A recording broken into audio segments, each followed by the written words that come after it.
Ok, la luna nueva. Capítulo 107. Anclaron bastante antes del amanecer y un pequeño bote los llevó a tierra. ¿Dónde estamos?, preguntó Brianna, con voz oxidada por la falta de uso. Bonnet la había despertado en la oscuridad. Habían hecho 3 partidas en el camino, en caletas sin nombre donde hombres misteriosos salían de entre la maleza, haciendo rodar toneles y cargando fardos. Pero a ella no la habían hecho bajar en ninguna. Aquella era una isla larga y baja, con un tupido bosque de maleza y cubierta por una bruma que la hacía parecer embrujada a la luz de una luna moribunda. «Ocracoke», respondió él, indicándose hacia adelante para atisbar entre la niebla. «Un poco más a babor, Denis». El marinero que manejaba los remos se inclinó hacia un lado y la proa del bote giró lentamente. Hacía frío en el agua.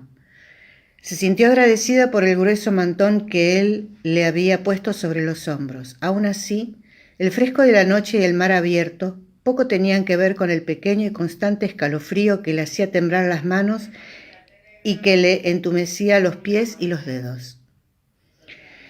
Suaves murmullos entre los piratas, más instrucciones. Bonnet saltó al agua, que estaba llena de barro, y que le llegaba a las rodillas, y vadeó hacia las sombras, hacia un lado, la tupida maleza, lo que hizo que el agua de la ensenada oculta apareciera de pronto. El bote avanzó entre los árboles que colgaban sobre la ensenada y luego se detuvo para que Bonnet pudiera volver a subir por la borda, salpicando y chorreando. Un grito estremecedor se oyó cerca de ellos, tan cerca que Brianna dio un respingo antes de darse cuenta que se trataba solo de un pájaro. Por lo demás, la noche estaba en silencio, con excepción de las salpicaduras amortiguadas y regulares de los remos. También habían subido al bote a Josh y a los hombres fulani. Josh estaba sentado a sus pies, una silueta negra encorvada. Estaba temblando. Ella lo percibió. Desdobló un pliegue del mantón y lo puso encima de él. Luego posó una mano en su hombro bajo el mantón con la intención de proporcionarle todo el aliento que pudiera. Una mano se elevó, se instaló suavemente sobre ella y la apretó. Así unidos navegaron lentamente hacia el mundo oscuro que los aguardaba bajo los árboles chorreantes. El cielo estaba iluminándose para cuando el bote llegó a un pequeño desembarcadero y unas delgadas nubes rosadas se extendieron en el horizonte. Bonnet bajó de un salto y le ofreció la mano. A regañadientes, Brianna soltó a Josh y se incorporó. Había una casa semioculta entre los árboles, hecha de tablones grises, parecía hundirse en los restos de la niebla, como si no fuera del todo real. Aunque el hedor que traía el viento sí era completamente real. Ella jamás lo había olido antes, pero lo reconoció de inmediato. El olor de un barco negrero anclado frente a la costa. Josh también lo reconoció. Ella oyó su grito ahogado y luego un murmullo apresurado. Él estaba recitando el Ave María en gaélico, lo más rápido que podía. «A esos llévalos al barracón», le dijo Bonnet al marinero, empujando a Josh en su dirección y señalando a los fulanis con el resto. «Luego vuelve al barco. Dile al señor Urden que zarparemos para Inglaterra dentro de 4 días. Él se ocupará del resto de las provisiones. Ven a buscarme el sábado, 1 hora antes de la marea alta». «¡Josh!», exclamó Brianna, y él la miró con ojos temerosos, pero el marinero lo obligó a avanzar y Bonnet la arrastró a ella en otra dirección, por el sendero hacia la casa. «Espera, ¿por qué se lo llevan? ¿Qué van a hacer con él?» Él clavó los pies en el barro y se agarró a un mangle, negándose a moverse. «Venderlo. ¿A ti qué te parece?», respondió Bonnet. «Vamos, querido, sabes que no puede obligarte. Sabes que no te gustará si lo hago». Extendió la mano, apartó el mantón y le apretó el pezón con fuerza. Ardiendo de furia, Ella volvió a ponerse el mantón y se lo envolvió con fuerza. Él ya se había vuelto y estaba avanzado por el sendero, totalmente seguro de que ella lo seguiría, y para su eterna vergüenza lo hizo. Les abrió la puerta un hombre negro, casi tan alto como Bonnet, e incluso más ancho de pecho y hombros. Tenía una gruesa cicatriz vertical entre los ojos que le corría desde el nacimiento del cabello hasta el puente de la nariz, pero con el aspecto limpio de una cicatriz tribal deliberada, no el resultado de un accidente. «Emanuel, amigo», Bonnet saludó cordialmente al otro e hizo pasar a Brianna de un empujón. «Fíjate lo que he traído. ¿Quieres?» El negro la miró de arriba abajo con expresión de duda. «Ella es condenadamente alta», dijo con una tonada africana. La cogió de los hombros y le dio vuelta, pasándole una mano por la espalda y agarrándole las nalgas brevemente a través del mantón. «Pero tener bonito culo gordo», admitió a regañadientes. «¿Verdad? Bueno, ocúpate de ella. Luego ven a decirme cómo están las cosas. La bodega está casi llena y he recogido 5 negros más. Los hombres pueden ir con el capitán Jackson, pero las mujeres, bueno, son bastante especiales». Le guiñó un ojo a Emanuel. «Gemelas». La cara del negro se puso rígida. «¿Gemelas?», dijo con un tono horrorizado. «¿Usted traerlas a casa?» «En efecto», dijo Bonnet con firmeza. «Son fulanis y despampanantes. No saben inglés, no tienen educación, pero servirán como putas. Sin duda. Por cierto, ¿hay alguna noticia del señor Ricasoli?» Emanuel asintió y, aunque con el ceño fruncido, la cicatriz formaba una profunda V corta, sumada a las arrugas del entrecejo. «Llegar el jueves, Monsieur Juvener también venir, y el señor Howard llegar mañana». «Estupendo. Me apetece desayunar ahora, y supongo que tú tendrás tanta hambre como yo, ¿no, querida?», preguntó volviéndose a Brianna. Ella sintió, debatiéndose entre el miedo, la furia y los mareos matinales. Tenía que comer algo y pronto. «Bueno, pues llévala a algún sitio y dale de comer. Yo comeré en mi despacho. Ven a buscarme allí». Sin acusar recibo de la orden, Emanuel le puso una mano como un torno a Brianna en la nuca y la empujó hacia la escalera. El mayordomo la empujó hacia una pequeña habitación y cerró la puerta. Estaba amueblada pero con austeridad. El bastidor de una cama de un colchón desnudo, una manta de lana y un orinal. Ella utilizó este último objeto con alivio, y luego hizo un rápido reconocimiento. Había solo una ventana, pequeña, con rejas metálicas. No tenía cristales, solo postigos interiores, y el aire del mar y el bosque llenaron la habitación, compitiendo con el polvo y el hedor rancio del colchón manchado. Oyó un sonido familiar y estiró el cuello para ver. La ventana no dejaba mucho espacio visible, solo las conchas blancas y aplastadas y el barro arenoso que rodeaba la casa, así como las copas de unos pinos atrofiados. Pero si apretaba la cara a un lado de la ventana, alcanzaba a ver a una pequeña franja de una playa distante, sobre la que rompían grandes olas blancas. Cuando estaba observando, 3 caballos la cruzaron al galope y desaparecieron de su vista.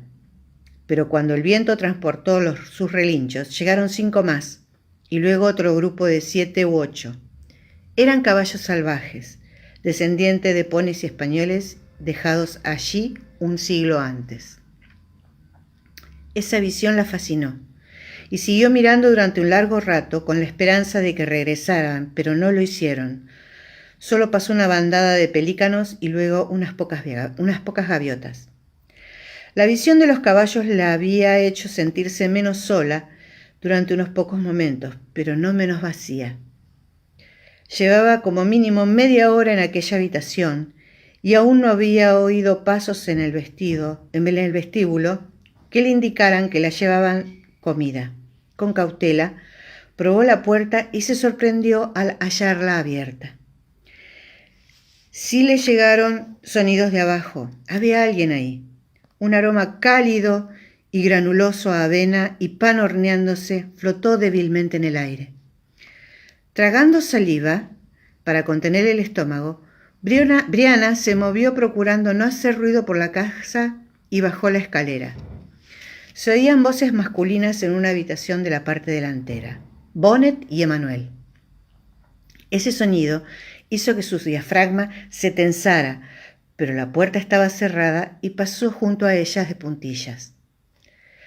La cocina en realidad era una choza independiente, conectada con la casa por medio de un pasaje techado y rodeada por un jardín cercado que también abarcaba la parte trasera de la construcción. Echó un vistazo a la cerca, muy alta y con púas. Pero lo primero, tenía que comer. Había alguien en la cocina. Oyó ruido de ollas y la voz de una mujer murmurando. El olor a comida era tan fuerte que parecía palpable. Abrió la puerta y entró, haciendo una pausa para que la cocinera pudiera verla.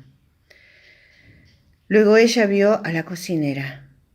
A esas alturas estaba tan maltrecha por la situación que se limitó a parpadear, con la seguridad de estar sufriendo alucinaciones. —¿Faedre? —dijo con tono inseguro. La chica giró en redondo, con los ojos abiertos por la impresión. —¡Oh, santo Dios! Echó una mirada aterrorizada detrás de Brianna y luego, al comprobar que estaba sola, la cogió del brazo y la sacó al jardín. —¿Qué hace usted aquí? ¿Cómo es posible que usted esté aquí? —Stephen Bonnet —respondió Brianna rápidamente. —¿Cómo demonios tú? ¿Él te secuestró? ¿Secuestró? ¿En River Run? No se le ocurriría cómo ni por qué, pero todo lo que había averiguado desde el momento que se enteró de que estaba embarazada había tenido las características surrealistas de una alucinación. Pero Faedre estaba meneando la cabeza. —No, señorita. Ese tal Bonnet me cogió hace un mes, de un hombre llamado Butler. A Brianna el nombre le sonó vagamente familiar. Creía que así se apellidaba un contrabandista que había oído mencionar alguna que otra vez. Aunque no se trataba del contrabandista que proporcionaba a su tía té y otros elementos de lujo. A ese sí lo había conocido y era un caballero llamado William Abraham James.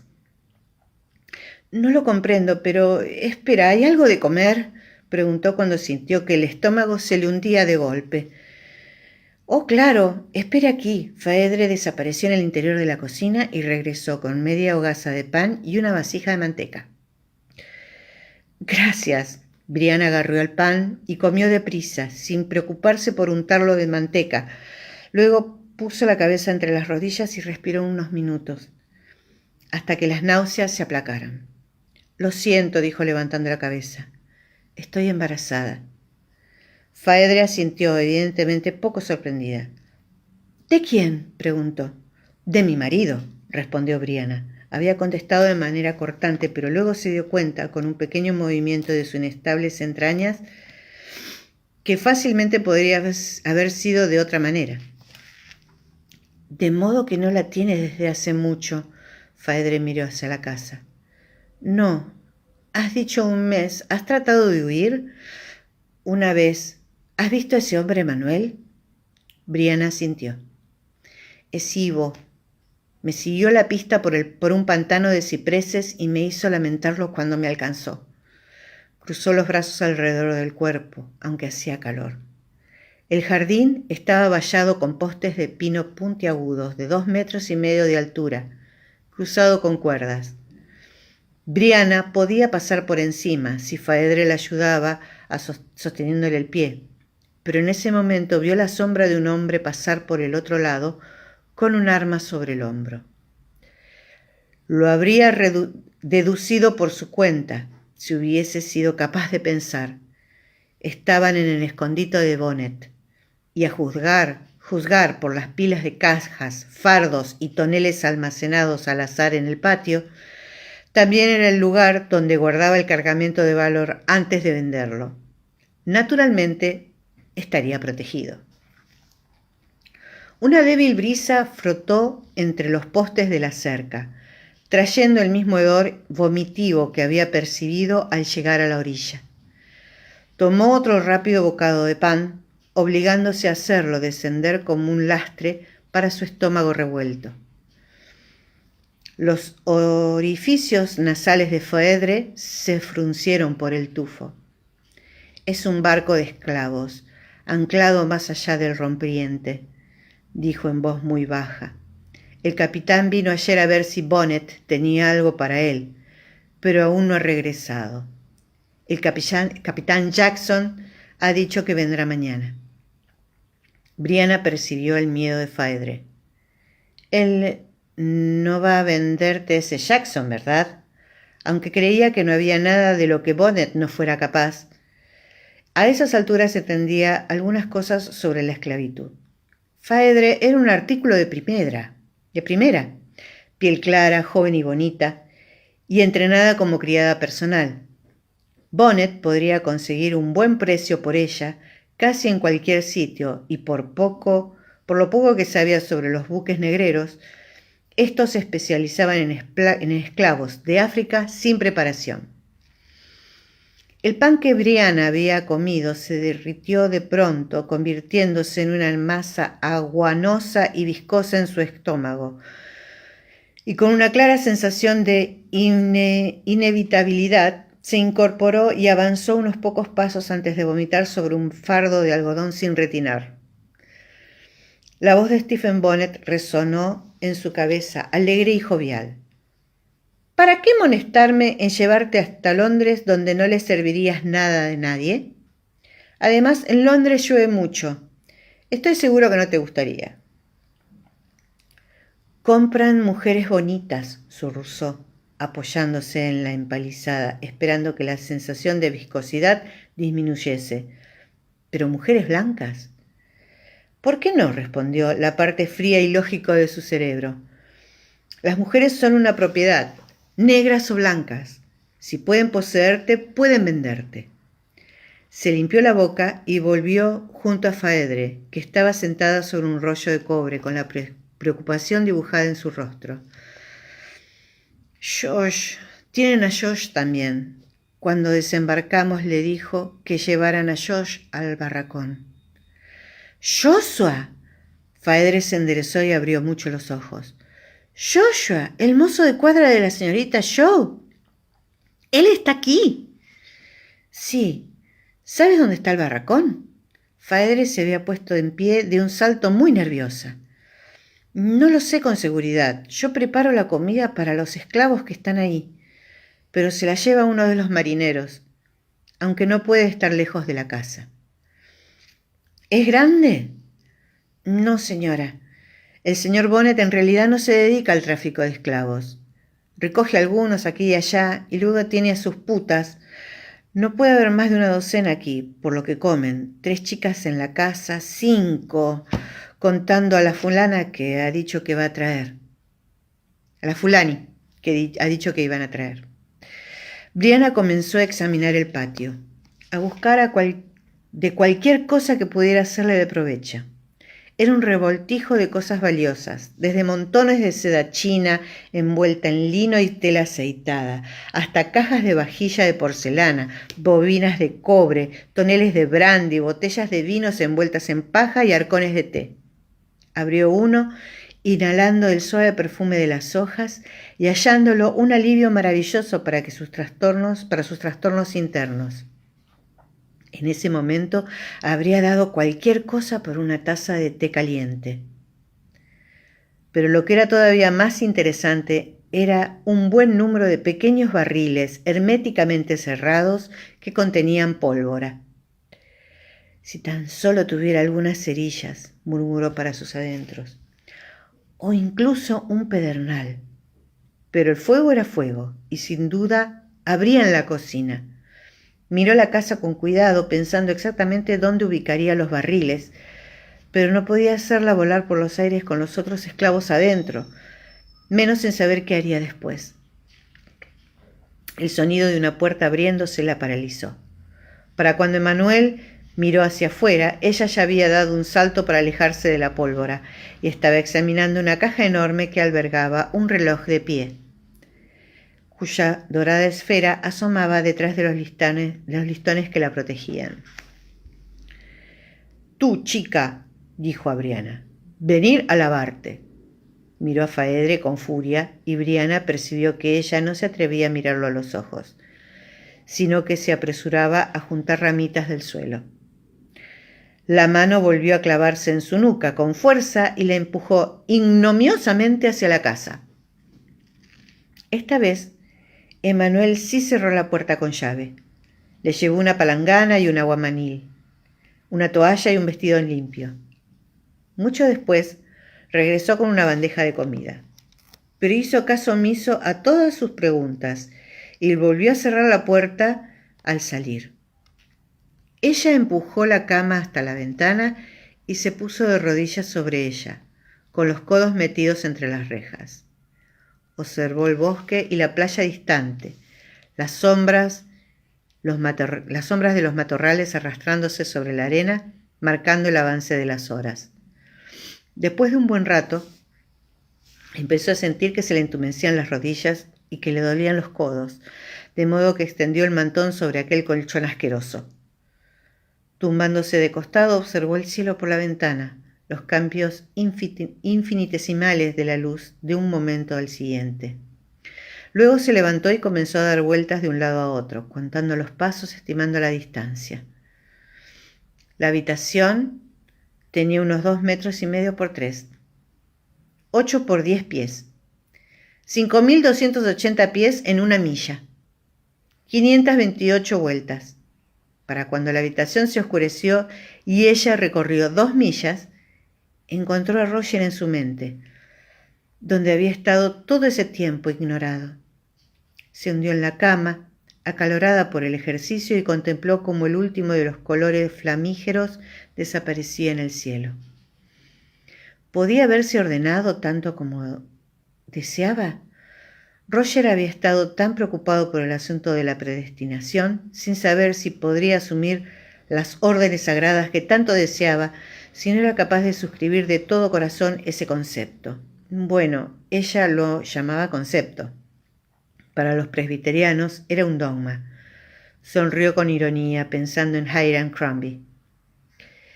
Ian le había contado los firmes intentos de Crombie de explicar la doctrina de la predestinación a los Cherokee. La mayoría de ellos lo habían escuchado con cortesía, pero luego dejarle de prestar atención. Pero Pentesmond, la esposa del pájaro, se había interesado en el argumento y siguió a Crombie por todas las partes durante el día, empujándolo de manera juguetona para luego exclamar: ¿Sabía tu Dios que yo haría eso? ¿Cómo podría? Yo misma no sabría lo que haría. O de una manera más reflexiva trataba de hacer que le explicaran cómo funcionaba la idea de la predestinación para los juegos de apuesta. Como la mayoría de los indios, Pentesmond apostaba por casi todo.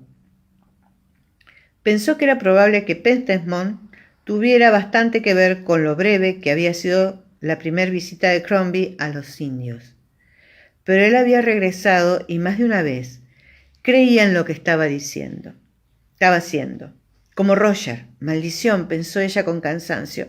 Aquí está él de nuevo, con sus ojos verde musgo, oscurecidos por sus pensamientos, pasándose el dedo lentamente por el puente de la nariz. ¿Acaso importa?, le había dicho por fin, cansada de discutir sobre la predestinación y para sus adentros, satisfecha de que a los católicos no se les requiriera creer en tales cosas. ¿Acaso no importa más que puedas ayudar a la gente ofreciéndoles consuelo? Estaba en la cama, la vela ya se había apagado. Ella sintió el movimiento de su cuerpo mientras reflexionaba. Miren que se me carrió mal la página. No lo sé, respondió al fin. Luego sonrió un poco y la miró. ¿Pero no te parece que cualquier viajero del tiempo debe ser un poco teólogo? Ella había tomado un aliento profundo, como de mártir, y entonces él se había echado a reír y había hecho a un lado la cuestión, prefiriendo en cambio besarla y descender a cuestiones mucho más terrenales. Pero tenía razón en ello. Nadie que hubiera viajado a través de las piedras podría evitar preguntarse: ¿por qué yo? ¿Y quién respondería a esas preguntas, salvo Dios? ¿Por qué yo? Y los que no llegaron vivos, ¿por qué ellos? Sintió un pequeño escalofrío al pensar en ellos. Los cuerpos anónimos enumerados en el cuaderno de Gaylis Duncan. Los compañeros de Donner, muertos al llegar. Y hablando de Gaylis Duncan, la idea se le ocurrió de repente. La bruja había muerto allí, lejos de su propio tiempo. Haciendo a un lado la metafísica y analizando el asunto exclusivamente en términos científicos, las leyes de la termodinámica sostenían que ni la masa ni la energía podían crearse o destruirse, solo transformarse. ¿Pero cómo se transformaban? ¿El movimiento a través del tiempo constituía un cambio? Era posible cruzar en ambas direcciones, eso era un hecho probado. La implicación obvia era que uno podía ir al futuro desde un punto de partida determinado en lugar de solo viajar al pasado y regresar. De modo que quizás si alguien viajaba al pasado y moría allí, como había hecho tanto Hamish Duncan como Diente de Nutria, tal vez eso debía equilibrarse con alguien que viajara al futuro y muriera en él. Brianna cerró los ojos y sin poder seguir avanzando por esa línea de pensamiento. A lo lejos oyó el sonido de las olas golpeando contra la arena y pensó en el barco negrero. En ese momento se dio cuenta de que el olor ya estaba allí. Tras incorporarse de pronto, se acercó a la ventana. Mientras observaba, un hombre corpulento con un abrigo azul oscuro y sombrero salió de entre los árboles, seguidos de otros dos, bastante mal vestidos. Marineros, pensó al ver cómo caminaban. Aquel debió ser el capitán Jackson, entonces, que venía a hacer negocios con Bonnet. «Oh, Josh», dijo en voz alta, sintiendo que le atravesaba un mareo. ¿Quién había sido? Una de las santas Teresas, Santa Teresa de Jesús, que le había dicho a Dios, exasperada: «Si es así como tratas a tus amigos, con razón tienes tan pocos». Se había quedado dormida pensando en Roger, y por la mañana despertó pensando en el bebé. Por una vez, la náusea y aquella extraña sensación de desmembramiento habían desaparecido. Lo único que sentía era una profunda paz y una percepción de curiosidad. «¿Estás ahí?», pensó, entrelazando las manos sobre la matriz. No recibió ninguna respuesta precisa. Pero el conocimiento sí estaba allí, tan seguro como el latido de su propio corazón. «Bien», se dijo, y volvió a dormirse. Unos ruidos procedentes de la planta inferior la despertaron poco después. Brianna se incorporó en la cama de pronto, oyendo voces que discutían. Luego se tambaleó, sintiéndose desvanecer, y volvió a tumbarse. Las náuseas habían regresado, pero si cerraba los ojos y permanecía inmóvil, se mantenía latentes como una serpiente dormida. Las voces continuaron, subiendo y bajando de volumen, con algún que otro fuerte golpe a modo de énfasis. Pero después de unos minutos cesaron, y ella no oyó nada más que unas suaves pisadas que llegaron a su puerta. El cerrojo se movió y entró Phaedre con una bandeja de comida. «¿Qué ocurre ahí abajo?», preguntó Brianna. «Ese Emanuel no está para nada contento con las mujeres fulani. Los cibos creen que las gemelas traen muy mala suerte. Si una mujer tiene gemelos, los llevan al bosque y los dejan ahí para que mueran. Emanuel quiere mandar a las fulani con el capitán Jackson ya mismo, sacarlas de la casa, pero el señor Bonnet ha dicho que va a esperar a los caballeros de las Indias para obtener un precio mucho mejor por ellas. ¿Los caballeros de las Indias? ¿Qué caballeros? No lo sé. Caballeros a los que cree que va a venderle cosas. Plantadores de azúcar, supongo. Coma eso, volveré más tarde. Faedre se volvió para marcharse, pero Brianna la llamó de repente. Espera, ayer no me dijiste. ¿Quién te sacó de River Run? La chica se volvió titubeando. El señor Ulises. ¿Ulises? Exclamó Brianna. Faedre percibió la duda en su voz. ¿Qué, no me cree? No, sí te creo, solo que ¿por qué? Faedre respiró profundamente a través de la nariz. Porque soy una condenada negra estúpida, dijo con amargura. Mi mamá me dijo, nunca hagas enfadar a Ulises, pero ¿le hice caso? Hacerlo enfadar, dijo Brianna con cautela. ¿Cómo lo hiciste enfadar? Señaló la cama, invitando a Faedre a sentarse. La muchacha vaciló un momento, pero finalmente accedió.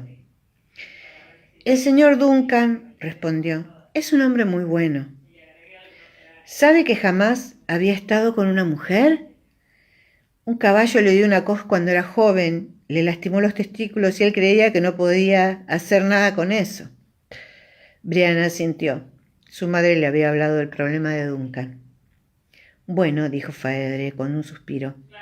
Pues estaba equivocado, miró a Brianna. Él no quería hacerle daño a nadie, yo tampoco, solo ocurrió. Se encogió de hombros, pero Ulises se enteró. Tarde o temprano, él se entera de todo lo que ocurre en River Run. Tal vez una de las chicas se lo dijo, o tal vez lo supo de otra manera, pero el caso es que se enteró. Y me dijo que no estaba bien, que dejara de hacerlo inmediatamente. Pero tú no obedeciste, adivinó Brianna. Le dije que pararía cuando quisiera el señor Duncan, que no era asunto suyo. Mire, yo creía que el señor Duncan era el amo, pero no es cierto. Ulises es el amo de River Run. Entonces él te sacó de ahí, te vendió, para que dejaras de acostarte con Duncan. No, me vendió porque le dije que si no nos dejaba a mí y al señor Duncan en paz, yo le contaría lo de él y la señorita Ho. Él y... Brianna parpadeó sin dar crédito a lo que oía. Faedre la miró y le dedicó una sonrisa pequeña e irónica. Lleva más de 20 años compartiendo la cama con la señorita Ho, desde antes que muriera el viejo amo, según mi mamá. Todos los esclavos lo saben, pero ninguno es tan estúpido como para decírselo a la cara, salvo yo. Brianna sabía que estaba abriendo y cerrando la boca como un pececito, pero no podía evitarlo. 100 minúsculas cosas que había visto en River Run, una mirada de pequeños gestos íntimos entre su tía y el mayordomo, de pronto adquirían un nuevo significado. Con razón su tía había hecho tantos esfuerzos por recuperarlo después de la muerte del teniente Wolf, y con razón también Ulises había actuado tan inmediatamente. A Faedre podía creerla o no, pero la mera acusación lo habría destruido. Faedre suspiró y se frotó la cara con una mano. No perdió el tiempo. Esa misma noche, él y el señor Jones me sacaron de la cama, me envolvieron en una manta y me llevaron en una carreta. El señor Jones dijo que él no era ningún traficante de esclavos, pero que lo hacía como favor al señor Ulises. Por eso no se quedó conmigo, sino que me llevó el río abajo para venderme en Wimbledon a un hombre que tiene un bar. Aquello no estaba tan mal, pero luego, un par de meses más tarde, el señor Jones regresó para llevarme. Wilmington no está lo bastante lejos como para que le sirviera Ulises. De modo que me entregó al señor Butler y el señor Butler me llevó a Edenton. Brianna omitió preguntarle qué había hecho para que Butler, en Edenton, pensando en lo más probable, es que hubiera sido empleada en un burdel. «¿Y Stephen Bonnet te encontró ahí?», arriesgó. Faedre asintió sin levantar la mirada. «Me ganó en una partida de cartas», dijo sucintamente. Se puso de pie. «Debo irme. Ya he hecho enfadar a bastantes hombres negros. No pienso arriesgarme a que Emanuel me dé otra paliza». Brianna empezaba a salir de la impresión que le había causado lo que había oído sobre Ulises y su tía. Pero de pronto se le ocurrió una idea.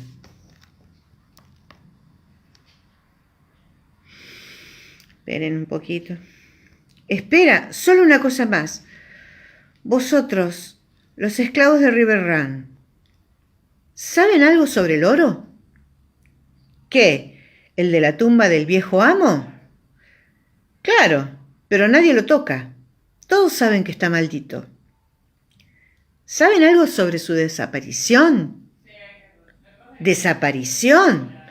Oh, espera, no, tú no puedes saberlo, te marchaste mucho antes que desapareciera. Solo me preguntaba, ¿sabes? Si tal vez Ulises podría haber tenido algo que ver con eso». «No sé nada de eso. Pero que Ulises podría ser perfectamente capaz de eso, con maldición o sin ella». De pronto se oyeron unas fuertes pisadas en la escalera y Faedre empalideció. Sin una palabra ni un gesto de despedida, se deslizó por la puerta y la cerró. Brianna oyó los frenéticos movimientos de la llave al otro lado, y luego el chasquido del cerrojo al correrse. Emanuel le llevó un vestido a Brianna por la tarde. Era corto y demasiado ceñido en el pecho, pero la tela era de grueso moiré azul y estaba bien hecho. Era evidente que había sido usado antes. Tenía manchas de sudor y olía a miedo, pensó ella, reprimiendo un estremecimiento. Ella misma estaba sudando cuando Emanuel la hizo bajar por la escalera, a pesar de la agradable brisa que entraba por las ventanas abiertas. La casa era muy sencilla, con suelos de madera desnuda y amueblada tan solo con unos taburetes y camas. La sala de la planta inferior a la que Emanuel la hizo pasar ofrecía un contraste tan fuerte en comparación con el resto que podría haber pertenecido a otro hogar. Unas suntuosas alfombras turcas cubrían el suelo en un revoltijo superpuesto de colores y los muebles correspondientes a varios estilos diferentes. Eran todos pesados y elaborados, de manera tallada y tapizados en seda. Había plata y cristal que brillaban en todas las superficies disponibles, y una araña demasiado grande para aquella sala, adornada con colgantes de cristal, rociaban la estancia con diminutos arcoíris. Era la forma en que un pirata concebía la habitación de un rico, una abundancia fastuosa, desplegada sin ningún sentido de estilo o de gusto. Pero el hombre rico sentado junto a la ventana parecía no prestar atención a lo que lo rodeaba. Era un tipo delgado con una peluca, una prominente nuez de Adán, que aparentaba unos 30 años, aunque tenía la piel arrugada y amarillenta por alguna enfermedad tropical. Miró bruscamente hacia la puerta cuando ella entró, luego se puso de pie. Bonnet había atendido bien a su invitado. Había copas y una licorera sobre la mesa, y el aire estaba cargado de un dulce aroma de brandy. Brianna sintió que el estómago le daba vueltas. «Ah, ahí estás, querida», dijo Bonnet acercándose para cogerla de la mano. Ella la apartó, pero él pareció no darse cuenta y en cambio la empujó en dirección al hombre flaco. «Ven a saludar al señor Howard, cariño». Ella se estiró cuán larga era. Le sacaba no menos de 10 centímetros al señor Howard. Y lo miró desde arriba con furia. «Estoy aquí contra mi voluntad, señor Howard. Mi marido y mi esposo...» «¡Ay!», Bonnet le había agarrado la muñeca y la torció con fuerza. «Es adorable, ¿verdad?», comentó en tono de charla. «Oh, sí, desde luego, pero muy alta y pelirroja, señor Bonnet. En realidad las prefiero rubias». «Oh, desde luego, renacuajo», replicó ella, a pesar del apretón de Bonnet en su brazo. «¿Cómo es que supones que puedes preferir?». Dio un tirón, se soltó de Bonnet y se abalanzó sobre Howard. «Ahora escúcheme», dijo mientras él la miraba parpadeando. «Yo pertenezco a una excelente familia, y he sido secuestrada. Mi padre se llama James Fraser, mi marido es Roger Mackenzie, y mi tía es la esposa de Héctor Cameron, dueña de la plantación de River Run». «¿De verdad es de buena familia?». Howard dirigió la pregunta a Bonnet, al parecer más interesado. «Oh, desde luego, señor, de la mejor sangre. Y veo que goza de buena salud. ¿Ha parido antes?». «Sí, señor, un hijo saludable». «Buenos dientes». Howard se puso de pie y Bonnet cogió un brazo de Brianna y se lo puso en la espalda para inmovilizarla. Luego la agarró del pelo y le tiró de la cabeza hacia atrás, haciéndola lanzar un grito. Howard le cogió el mentón con una mano y le tocó una esquina de la boca con la otra, tanteándole las muelas. «Muy bien, dijo, y tiene la piel muy fina, pero…». Ella tiró del mentón para soltárselo y mordió tan fuerte como pudo el pulgar de Howard, sintiendo como la carne se movía y desgarraba entre sus muelas, con el repentino gusto cobrizo de la sangre contra el paladar. «Me ha mordido el dedo, la muy zorra». Con los ojos llenos de lágrimas por el sufrimiento, el señor Howard se balanceó hacia un lado y hacia otro, llevándose el pecho la mano herida. La furia le inundó el rostro y se abalanzó hacia Brianna, echando hacia atrás la mano libre, pero Bonnet lo cogió de la muñeca y lo empujó a un lado. «Señor», dijo, «no puedo permitir que le haga daño. Ella aún no es suya, ¿verdad?». «No me importa si es mío o no», gritó Howard. «La mataré a golpes». «Oh, no, vamos, no hablará usted en serio, señor Howard», dijo Bonnet en tono jovial. «Sería un desperdicio. Deje que yo me encargue, ¿le parece?». Sin esperar respuesta, tiró de Brianna en su dirección, la arrastró por la habitación y la empujó hacia el mudo asistente que había guardado inmóvil junto a la puerta durante toda la conversación. «Sácala fuera, Manny, y enséñale modales, por favor, y amordázala antes de traerla de regreso». Emmanuel no sonrió, pero una débil luz apareció arder en las negras profundidades de sus ojos sin pupilas. Sus dedos se hundieron entre los huesos de la muñeca de Brianna, que lanzó un grito sofocado de dolor y tironeó en un inútil intento de soltarse. Con un único y veloz movimiento, el Ivo le dio la vuelta y le retorció el brazo detrás de la espalda, haciéndola doblarse hacia adelante. Un agudo dolor le atravesó el brazo cuando Brianna sintió que los tendones de sus huesos comenzaban a desgarrarse. Él tiró con más fuerza y una ola oscura cruzó la visión de la joven, a través de la cual oyó la voz de Bonnet, que exclamaba, al tiempo que Manuel la empujaba por la puerta: «En la cara no, Maní. Nada de marcas permanentes». La voz de Howard había perdido la furia que la ahogaba. Seguía estrangulada, pero con algo más parecido a una admiración reverente. «Dios mío», dijo. «Dios mío. Una escena encantadora, ¿verdad?», dijo Bonnet en tono cordial. «Encantadora», repitió Howard. «Oh, creo que es lo más encantador que he visto jamás. Esa piel, ¿puedo...». Su ansiedad era patente en su voz, y Brianna sintió la vibración de sus pisadas en la alfombra.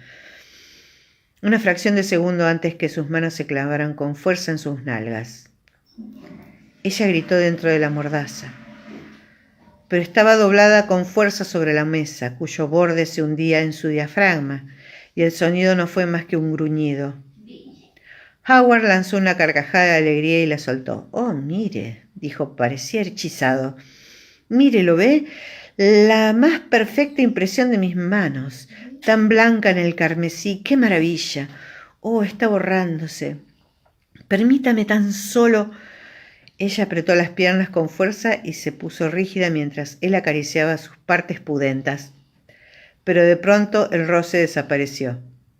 Bonnet había sacado la mano de la nuca de ella y estaba apartando a su cliente. Bueno, ya basta, señor. Después de todo, ella no es propiedad suya. Aún. El tono de Bonnet era jovial, pero firme. La respuesta de Howard fue obtener de inmediato una suma que hizo que ella lanzara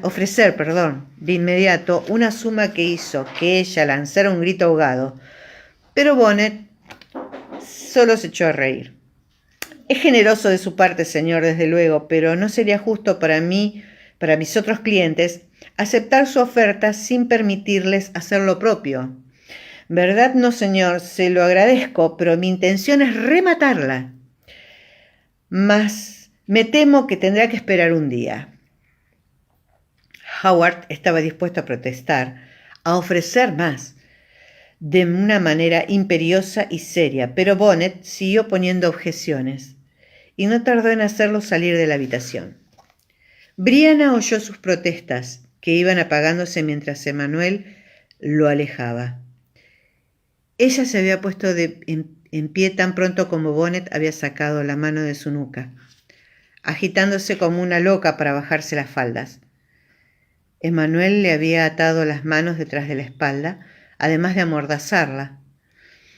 Si no lo hubiera hecho, Brianna habría intentado matar a Stephen Bonnet tan solo con sus propias manos.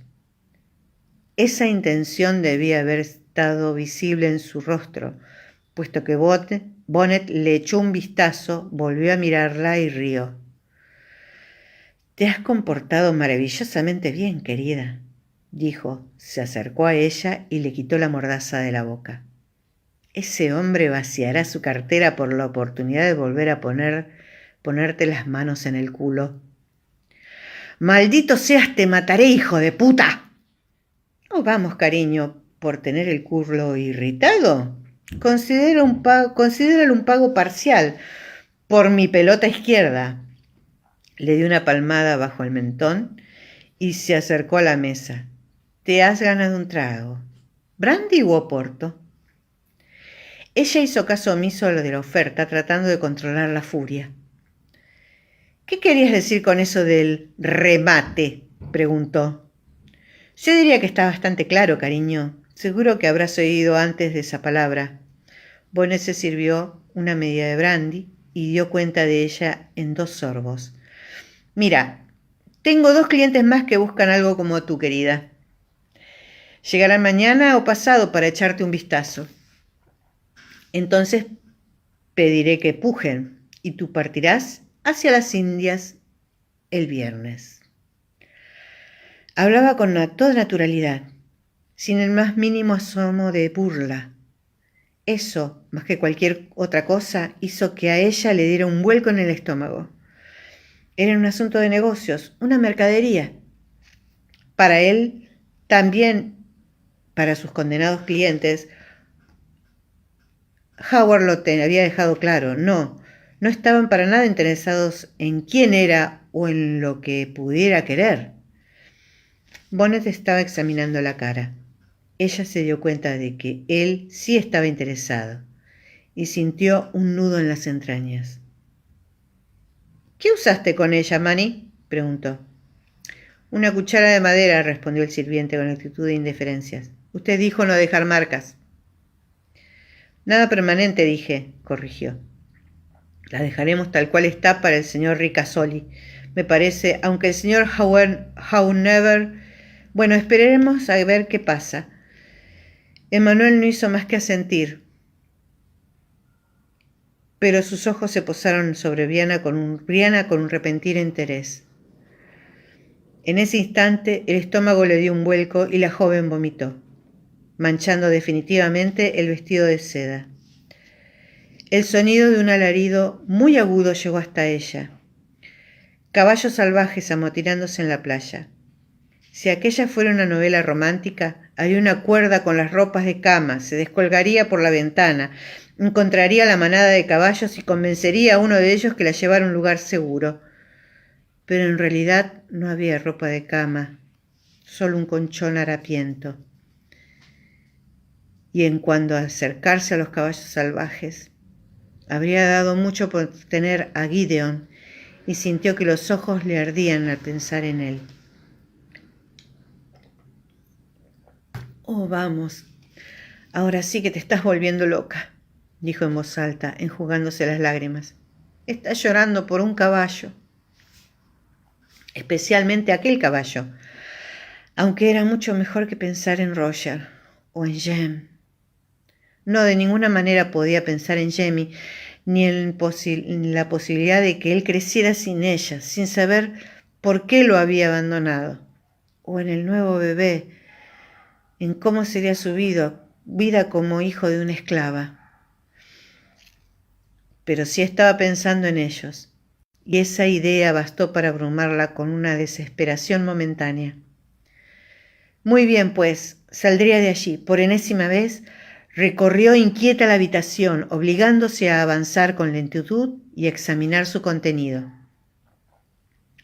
Pero este era bastante escaso, y lo que había estaba muy bien construido.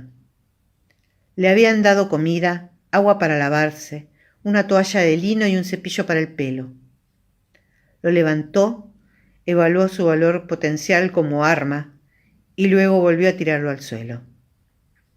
El cañón de la chimenea subía a través de esa habitación, pero no había un hogar abierto. Brianna tanteó los ladrillos y presionó la argamasa con el extremo de la cuchara que le habían dado para comer. Encontró un lugar en el que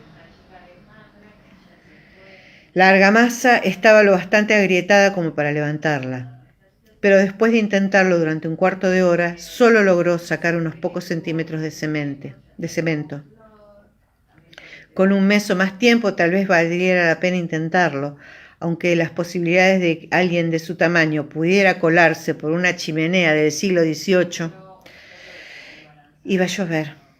Oyó los crujidos excitados de las hojas de las palmeras cuando el viento pasó a través de ellas, con un fuerte olor a lluvia. Aún no era la hora del crepúsculo, pero las nubes habían oscurecido en el cielo, de modo que había poca luz en la habitación. Por 12ª vez lanzó todo su peso contra las rejas de la ventana y por 12ª vez las encontró sólidamente clavadas inmóviles.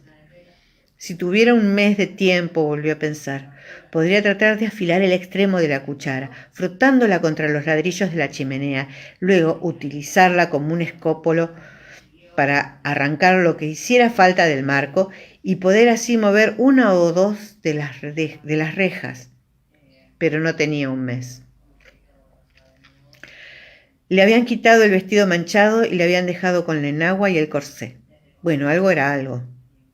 Se quitó el corsé raspando los extremos de las costuras, sacó el hueso, una tira plana de marfil de 30 centímetros de largo que iba desde el esternón hasta el ombligo. Le pareció un arma más adecuada que un cepillo. Lo llevó hasta la chimenea y comenzó a raspar el extremo contra el ladrillo para afilarle la punta. ¿Podría apuñalar a alguien con esto? Oh, sí, pensó con ferocidad. Y por favor, que si alguien sea Emanuel. Hasta ahí llegamos. ¡Listo!